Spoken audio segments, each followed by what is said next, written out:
Assalamualaikum warahmatullahi wabarakatuh.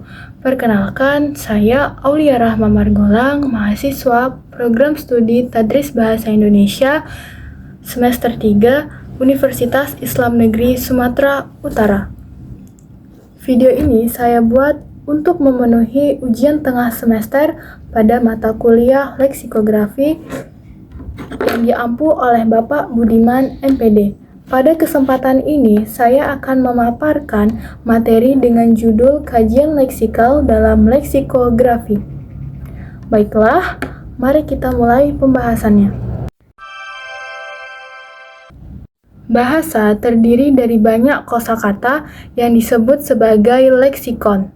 Untuk memahami makna dan hubungan antar kata, kita mempelajari kajian leksikal, sedangkan leksikografi adalah bidang ilmu yang berkaitan dengan penyusunan kamus. Keduanya saling berhubungan. Kajian leksikal memberikan teori tentang kata, dan leksikografi menerapkannya dalam bentuk kamus yang digunakan masyarakat. Kajian leksikal dalam leksikografi. Kajian leksikal melihat bagaimana kata memiliki makna, bagaimana kata berkaitan dengan satu sama lain, dan bagaimana kata digunakan dalam konteks sosial budaya. Dalam kajian ini, leksikografer menganalisis hubungan semantik seperti sinonimi, antonimi, hiponimi, serta kolokasi, yaitu kata yang sering muncul bersama dalam kalimat.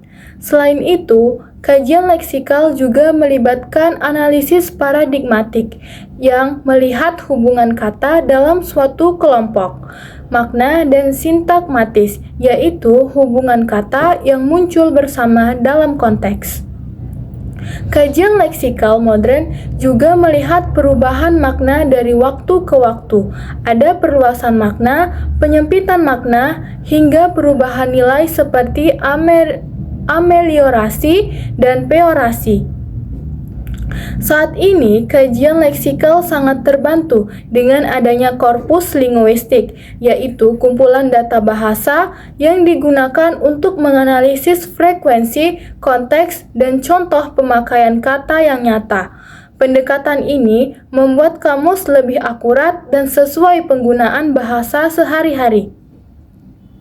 Yang kedua ada kajian morfologi dalam leksikografi.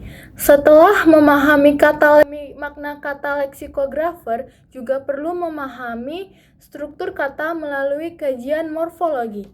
Morfologi mempelajari bagaimana kata dibentuk dari morfem. Dalam kamus, morfologi membantu menentukan kata dasar atau lema yang akan dijadikan entry utama. Misalnya, kata lari, berlari, pelari, dan pelarian. Semuanya berasal dari satu akar yang sama, yaitu lari. Analisis morfologi juga membantu menunjukkan hubungan keluarga kata. Misalnya dari kata ajar, kita mendapatkan pengajar, pelajar, belajar, dan pelajaran. Selain itu, morfologi penting untuk proses lemmatization, yaitu pengelompokan berbagai bentuk kata dalam satu entry dasar. Hal ini sangat penting terutama dalam kamus digital, agar pengguna bisa menemukan arti kata dengan mudah. Yang ketiga, ada kajian fonologi dalam leksikografi. Fonologi mempelajari bunyi bahasa, termasuk bunyi vokal, konsonan, tekanan, intonasi, dan variasi dialek. Dalam kamus fonologi, membantu memberikan informasi pelafalan yang tepat. Misalnya, dalam bahasa Inggris, kata record memiliki dua pelafalan dengan makna yang berbeda, tergantung pada tekanan suku katanya. Dalam bahasa Indonesia, fonologi juga membantu menjelaskan variasi pelafalan dan fenomena fonetik lainnya. Fonologi juga penting dalam kamus bilingual untuk membantu pengguna membedakan bunyi yang mirip tetapi memiliki makna yang berbeda.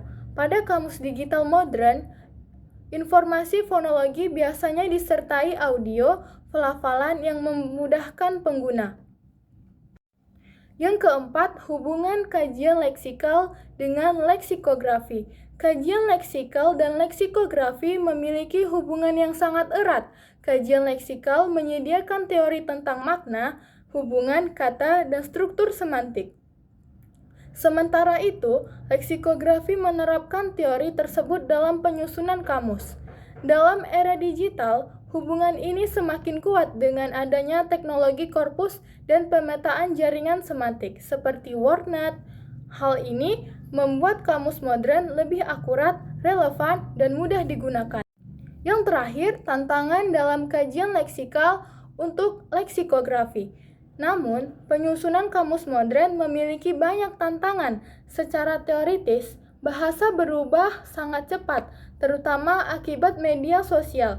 Banyak kata baru muncul dengan makna baru yang sulit dijelaskan oleh teori lama. Secara metodologis, pengumpulan data korpus untuk bahasa daerah masih sangat terbatas. Dari aspek teknologi, sistem kecerdasan buatan masih kesulitan memahami polisemi, yaitu kata yang memiliki banyak makna. Tantangan sosial budaya juga muncul seperti tuntutan agar kamus lebih inklusif, sensitif budaya, dan tidak bias gender. Di masa depan, leksikografi diperkirakan akan semakin bergantung pada AI, tetapi tetap membutuhkan peran manusia dalam menilai makna secara kontekstual. Demikian pembahasan mengenai kajian leksikal dalam leksikografi.